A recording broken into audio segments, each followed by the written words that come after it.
Dear students, this is Praveen Kumar Agrawal from Management Department welcomes you in my today's lecture of Business Organization.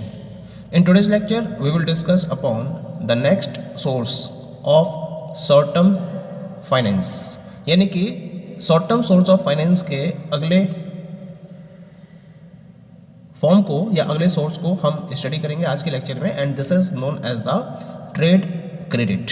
अभी तक हमने जो sources study किए थे वो medium term sources of finance थे। The very first short term source of finance is the trade credit. What is the concept of trade credit? Trade credit is a credit extended by one trader to another for the purchase of goods and services. Trade credit facilitate the purchase of supplies without immediate payment। यानी कि trade credit में क्या होता है, एक trader goods and services को purchase करने के रेफरेंस में दूसरे ट्रेडर को क्रेडिट के रेफरेंस में एक एक्सटेंशन देता है। यानी कि जो अमाउंट है गुड्स एंड सर्विसेज की उसको पे करने के रेफरेंस में एक एक्सटेंशन दिया जाता है, टाइम एक्सटेंशन दिया जाता है। यानी कि जब आप डिफरेंट टाइप के गुड्स एंड सर्विसेज को या सप्लाईज को परचेज करते हो तो ट्रेड क्रेडिट आपको ये फैसिलिटी देता है कि आपको इमीडिएट पेमेंट नहीं करना होता है। ट्रेड क्रेडिट के कॉन्सेप्ट में ये जो पेमेंट करना होता है आपको, ये एक पर्टिकुलर टाइम पीरियड के बाद फॉलो करना होता है आपको। तो हम इस कॉन्सेप्ट को ट्रेड क्रेडिट का नाम देते हैं। Such credit appears in the records of buyer of goods as sundry creditors or accounts payable. It is commonly used by business organizations as a source of short-term financing, and it is granted to those customers who have a reasonable amount of financial standing and goodwill. Actually market में क्या होता है कि जब एक particular trader दूसरे trader के साथ में बिजनेस को फॉलो करता है, मान लीजिए कि एक मैन्युफैक्चरर है और उस मैन्युफैक्चरर ने होलसेलर को गुड्स सप्लाई किया, होलसेलर ने गुड्स को मैन्युफैक्चरर से परचेज करा, लेकिन उसने उसका इमीडिएट पेमेंट नहीं किया। क्या करा उसने, होलसेलर ने एक पर्टिकुलर टाइम पीरियड के बाद ही उसका पेमेंट करने का उसने डिसाइड किया।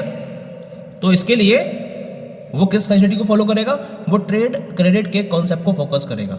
और मैन्युफैक्चरिंग फर्म क्या करेगी, उसको एक टाइम लिमिट देगी कि भाई गुड्स को परचेज करने के इतने दिन के बाद आपको ये पेमेंट कंप्लीट कर देना है।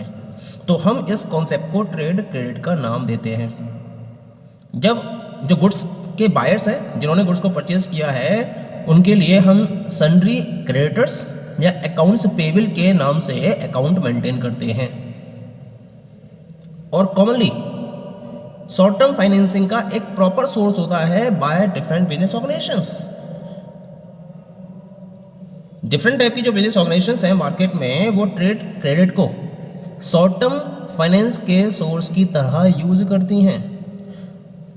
हर किसी कस्टमर को ट्रेड क्रेडिट की फैसिलिटी प्रोवाइड नहीं की जाती है, बल्कि ये फैसिलिटी उन कस्टमर्स को प्रोवाइड की जाती है जिनकी फाइनेंशियल स्टैंडिंग एक रीजनेबल अमाउंट तक हो और प्लस उनकी गुडविल भी होनी चाहिए। अगर उनकी गुडविल हिस्ट्री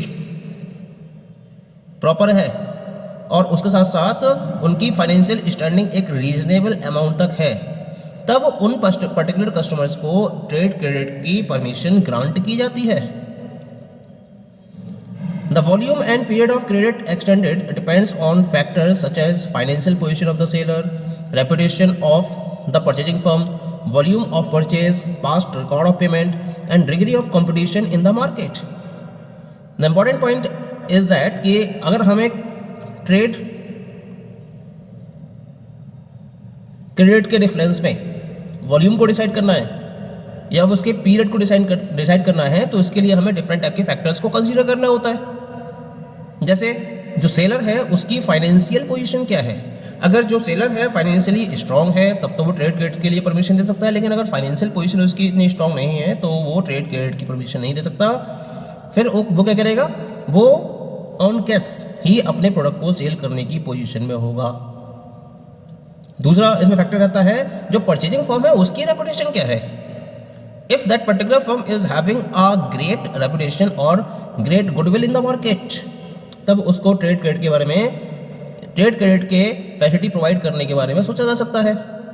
इसके साथ साथ वॉल्यूम ऑफ परचेज कितनी है, अगर कोई छोटी स्मॉल क्वांटिटी परचेज कर रहा है तब तो उसे ट्रेड क्रेडिट की फैसिलिटी प्रोवाइड नहीं की जाएगी, लेकिन अगर वो लार्ज क्वांटिटीज़ को परचेज कर रहा है तो एक बार के लिए उसको ट्रेड क्रेडिट की फैसिलिटी प्रोवाइड की जा सकती है। ऐसे ही उसका पास्ट रिकॉर्ड क्या रहा है पेमेंट का, मार्केट में डिग्री ऑफ कंपटीशन यानी कंपटीशन किस लेवल पर है, ये सारे फैक्टर्स डिसाइड करेंगे कि ट्रेड क्रेडिट के रेफरेंस में आप किस पर्टिकुलर वॉल्यूम तक ट्रेड क्रेडिट की परमिशन दोगे और उसका पेमेंट करने का पीरियड क्या होगा। ये इन सारे फैक्टर्स पर डिपेंड करता है। इसके साथ साथ जो ट्रेड क्रेडिट की टर्म्स एंड कंडीशंस होती हैं वो एक इंडस्ट्री से दूसरी इंडस्ट्री में वेरी करती हैं, डिफरेंस आ जाते हैं, क्योंकि इसमें जो फैक्टर्स अफेक्टिंग फैक्टर्स हैं इसके वो अलग होते हैं, उनका जो अफेक्ट होता है वो बिल्कुल अलग होता है, डिफरेंट होता है, और इसकी वजह से डिफरेंट इंडस्ट्रीज़ में ट्रेड क्रेडिट के रेफरेंस में टर्म्स एंड कंडीशंस बिल्कुल अलग अलग होती हैं। और इसके साथ साथ एक पर्टिकुलर फर्म डिफरेंट कस्टमर्स के रेफरेंस में डिफरेंट क्रेडिट टर्म्स को भी ऑफर कर सकता है। जरूरी नहीं है कि वो एक ही terms and conditions trade credit के रेफरेंस में एक ही टर्म्स एंड कंडीशंस को हर टाइप के कस्टमर्स के साथ में फॉलो करें। डिफरेंट कस्टमर्स के साथ में ये जो ट्रेड क्रेडिट की टर्म्स एंड कंडीशंस है वो अलग अलग हो सकती है। कुल मिला के ये short term source of finance होता है जिसमें तुरंत पेमेंट नहीं करना होता है आपको। आपने गुड्स एंड सर्विसेज को परचेज किया तो इसमें आपको तुरंत परचेज नहीं करना होता है, बल्कि इसमें एक पर्टिकुलर पीरियड ऑफ टाइम के बाद ही आप पे कर सकते हो। यानी कि जब आपके पास सेल हो जाएगी, सेल होने के बाद जब अमाउंट कलेक्ट हो जाता है तो मैक्सिमम क्या होता है कि एक ऐसा पॉइंट सर्च किया जाता है पेमेंट करने वाली पार्टी की तरफ से कि उतने टाइम तक उसके पास उस फंड की अवेलेबिलिटी हो जाए। तो हम इस कॉन्सेप्ट को ट्रेड क्रेडिट का नाम देते हैं। Okay, now we come to the merits of trade credit. यानी कि अगर ट्रेड क्रेडिट के थ्रू शॉर्ट टर्म फाइनेंस के सोर्स के तौर पर अगर ट्रेड क्रेडिट को यूज़ किया जाता है तो इसकी क्या क्या मेरिट्स रहती हैं, क्या क्या एडवांटेजेस रहते हैं इसके। The very first advantage is trade credit is a convenient and continuous source of fund. सबसे बड़ी बात है कि इसको आप आसानी से फॉलो कर सकते हो, कन्वीनियंट वे में फॉलो कर सकते हो, और एक कंटिन्यूअस सोर्स होता है क्योंकि आप गुड्स एंड सर्विसेज को रेगुलर पीरियड ऑफ इंटरवल पर परचेज करते ही रहते हो, क्योंकि आप ट्रेडिंग की फील्ड में हो, और ट्रेडिंग की फील्ड में होने की वजह से आपको डिफरेंट टाइप के गुड्स एंड सर्विसेज को लगातार परचेज करना होता है, कॉन्टिन्यूस वे में परचेज करना होता है। तो इस ट्रेड क्रेडिट को आप कॉन्टिन्यूस वे में सोर्स ऑफ फंड की तरह यूज कर सकते हो। ये इसका फर्स्ट बेनिफिट है। सेकेंड बेनिफिट है इसका, ट्रेड क्रेडिट में be readily available in case the credit worthiness of the customer is known to the seller. यानी कि अगर सेलर को कस्टमर की क्रेडिट वर्दीनेस के बारे में कंप्लीट इंफॉर्मेशन है और उसे पता है कि ये एक ट्रस्ट वर्दी कस्टमर है, तो उस ट्रस्ट वर्दीनेस के बेसिस पर उस पर्टिकुलर कस्टमर को बिना किसी लीगल फॉर्मेलिटी को फॉलो किए हुए ट्रेड क्रेडिट की फैसिलिटी प्रोवाइड की जा सकती है। Third merit is trade credit needs to promote the sales of an organisation. सबसे बड़ी बात होती है कि अगर किसी ऑर्गेनाइजेशन को अपनी सेल्स को प्रमोट करना है तो उसे ट्रेड क्रेडिट देना ही होता है, क्योंकि मार्केट में जब वो डिफरेंट टाइप के रिटेल आउटलेट्स को डेवलप करता है तो हर रिटेल आउटलेट या हर रिटेल काउंटर उसको तुरंत पेमेंट नहीं करता है, बल्कि प्रॉमिस करता है कि जब उसके सारे गुड्स सेल हो जाएंगे तो एक पर्टिकुलर टाइम पीरियड के बाद वो उसको उसका कंप्लीट पेमेंट कर देगा। तो अगर उसे अपनी सेल को प्रमोट करना है तो ट्रेड क्रेडिट तो उसे प्रोवाइड करना ही होगा। तो ट्रेड क्रेडिट क्या होता है, ऑर्गेनाइजेशन की सेल को प्रमोट करती है, ये इसका एक बेनिफिट रहता है। Next one is the if an organization wants to increase its inventory level in order to meet expected rise in the sales volume in the near future, it may use trade credit to finance the same।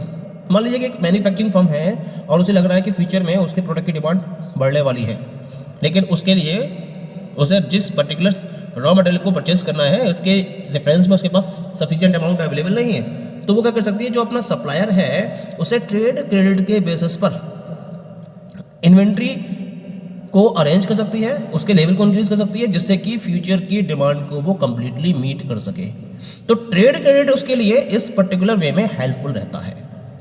ठीक है, next one is the end the last one is the it does not create any charge on the assets of the firm while providing funds. यानी जब इस type के source का use करते हुए आप फंड को अरेंज करते हो तो ये आपकी असेट्स पर किसी भी तरीके के चार्ज को क्रिएट नहीं करती है। Just like debentures, preference shares, या फिर आप लोन लेते हो बैंक से तो आपकी असेट्स पर चार्ज क्रिएट होता है, लेकिन ये किसी भी तरीके के असेट्स, ये फर्म की असेट्स पर किसी भी तरीके के चार्ज को क्रिएट नहीं करती है। ये इसका एक एडवांटेज रहता है। ये तो बात हो गई एडवांटेजेस की। Now we come to the limitations of trade credit. क्या क्या है इसकी लिमिटेशंस?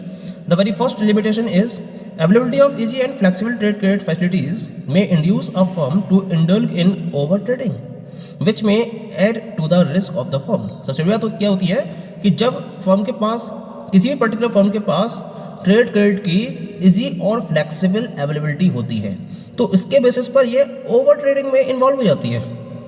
ओवर ट्रेडिंग का मतलब क्या होता है कि जितनी इसकी कैपेसिटी है उस कैपेसिटी से ज़्यादा ट्रेडिंग को फॉलो करना स्टार्ट कर देती है, और कभी कभी क्या होता है इस ओवर ट्रेडिंग की वजह से इसका पैसा डूबने लगता है, यानी कि रिस्क बढ़ता चला जाता है। जितना आप ओवर ट्रेडिंग को फोकस करोगे उतना ही रिस्क मार्केट में बढ़ता चला जाएगा और इतनी ही डेंजरस सिचुएशन आपके लिए क्रिएट होती चली जाएगी। तो इसी वजह से this is not beneficial up to a particular point, यानी कि एक पॉइंट तक तो ये बेनिफिशियल है, लेकिन उसके बाद ये अपनी लिमिटेशंस को शो करना स्टार्ट कर देता है। Second one is the only limited amounts of funds can be generated through trade credit, यानी कि अगर आप ये चाहो कि एक लंबी चौड़ी अमाउंट को या एक लार्ज अमाउंट को आप अरेंज कर लो with the help of the trade credit, तो ये पॉसिबल नहीं है। केवल लिमिटेड अमाउंट ऑफ फंड को जनरेट किया जा सकता है with the help of the trade credit. Third one limitation is just like a bank, a vendor who extends credit to customers need to analyse their credit rating, this takes money and time. यानी कि अगर आप अपने customer की credit worthiness को analyse करना चाहते हो तो क्या करते हो, उसके लिए आप उसकी क्रेडिट रेटिंग को सर्च करते हो कि उसकी क्रेडिट रेटिंग क्या है। जैसे कि बैंक फॉलो करती है जब उसे किसी पर्टिकुलर पार्टी को लोन देना होता है, तो जब आप क्रेडिट रेटिंग के लिए एफर्ट्स करते हो तो इसमें आपका पैसा भी खर्च होता है और आपका समय भी खर्च होता है। तो बिना वजह आपको अपना पैसा भी खर्च करना पड़ रहा है और अपना समय भी खर्च करना पड़ रहा है for providing the trade credit to your customers. तो ये इसकी एक प्रॉपर लिमिटेशन हो गई। The next limitation of trade credit is that the most immediate effect of trade credit is that sellers do not receive cash immediately for sales. Seller have their own bills to pay and extending credit terms to buyers create a hole in their companies cash flow. सबसे बड़ी बात क्या है कि जब उन्होंने अपने product को सेल किया सेलर्स ने, तो इनको तुरंत कैश रिसीव नहीं होता है ट्रेड क्रेडिट की वजह से, क्योंकि ये ट्रेड क्रेडिट के कॉन्सेप्ट को फोकस कर रहे हैं तो इनको तुरंत कैश रिसीव नहीं होता है, जो कि उनका खुद का गुड्स सेल हुआ है उसके बावजूद भी उन्हें कैश रिसीव नहीं हो रहा है तुरंत के तुरंत। इनके पास आउटस्टैंडिंग बिल्स होते हैं और उसके रेफरेंस में आपको क्रेडिट टर्म्स को एक्सटेंड करना होता है, और उसकी वजह से जो कंपनीज का कैश फ्लो है उसमें एक होल क्रिएट हो जाता है। यानी कि जिस कंपनी प्रॉपर्ली अपने कैश को प्रॉपर्ली फ्लो करती रहती है, अगर उसको कैश अपनी सेल के बाद लगातार मिलता चला जाता है तो उसके कैश फ्लो में किसी भी तरीके की कोई भी दिक्कत नहीं आती है। लेकिन जब ट्रेड क्रेडिट की बात आती है तो तुरंत कैश तो रिसीव होता नहीं है उसे, तो उसकी वजह से उसके कैश फ्लो में एक होल आ जाता है और इसका जो टोटल अरेंजमेंट है कैश फ्लो के रेफरेंस में वो ब्रेक होना स्टार्ट हो जाता है। Next one is the extending credits more outstanding accounts receivable. सबसे बड़ी बात क्या होती है कि जितना ज़्यादा आप ट्रेड क्रेडिट को एक्सटेंड करते हो आपके आउटस्टैंडिंग अकाउंट्स रिसीवेबल उतने ही बढ़ते चले जाते हैं, और इनको रिकवर करने के लिए आपको क्या करना पड़ता है, किसी और पर्टिकुलर पर्सन को हायर करना पड़ता है जिससे कि वो मॉनिटर कर सके कि ये कस्टमर्स इन पर्टिकुलर आउटस्टैंडिंग अकाउंट्स रिसीवेबल को टाइम पर कंपनी को पे कर सके। तो यहाँ भी आपको एक्स्ट्रा खर्च करना पड़ रहा है, अपना ही पैसा वसूलना है और अपना ही पैसा वसूलने के लिए आपको एक्स्ट्रा अमाउंट खर्च करनी पड़ रही है। ये इसकी सबसे बड़ी लिमिटेशन हो गई। Next one is the extension of credit terms to buyers means that the seller have to finance these receivables. यानी कि अगर उसने क्रेडिट के लिए एक्सटेंशन फॉलो किया, मान लीजिए ट्रेड क्रेडिट की फैसिलिटी उसने अपने बायर्स को प्रोवाइड कर दी, इसका मतलब जो रिसीवेबल्स है उसके लिए तो खुद को फाइनेंस करना पड़ेगा, क्योंकि उसे तो अपनी साइकिल कंटिन्यू करनी है, और साइकिल कंटिन्यू करने के लिए उसको जो पैसा उसको नहीं मिला सेल के बाद उस पैसे का अरेंजमेंट जो खुद करना पड़ेगा, यानी कि उन रिसीवेबल्स के लिए फाइनेंस उसे खुद से करनी पड़ेगी। तो इस केस में जो सेलर है वो क्या करेगा, he has to lean on his own suppliers to receive trade credits.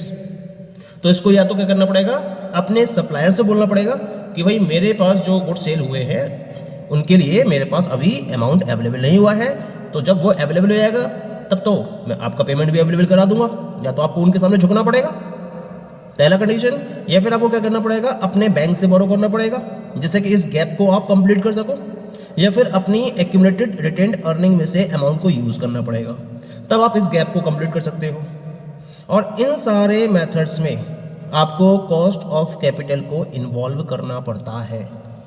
तो खर्चा ही है ट्रेड क्रेडिट, यानी कि फिर से खर्चा शुरू हो गया, जो ट्रेड क्रेडिट की वजह से गैप आ गया। उस गैप को फिल करने के लिए आपको कॉस्ट ऑफ कैपिटल को फॉलो करना पड़ता है। ये एक लिमिटेशन हो गई इसकी। ऐसी लास्ट लिमिटेशन आती है इसके अंदर, sometimes the extension of trade credit will lead to some buyers not paying their debts. कभी कभी क्या होता है कि जो आपने ट्रेड क्रेडिट का एक्सटेंशन दिया तो उसकी वजह से कुछ बायर्स क्या होते हैं, वो अपने डेट को पे नहीं करना चाहते हैं, तो इस तरीके से आपके बैड डेट्स बढ़ने स्टार्ट हो जाते हैं। जो आपका ट्रेड क्रेडिट है और उसकी वजह से जो अमाउंट आपको रिसीव होना था वो अमाउंट आपका बैड डेट में कन्वर्ट हो जाता है। Okay, so these all are the different limitations of trade credit. Thank you.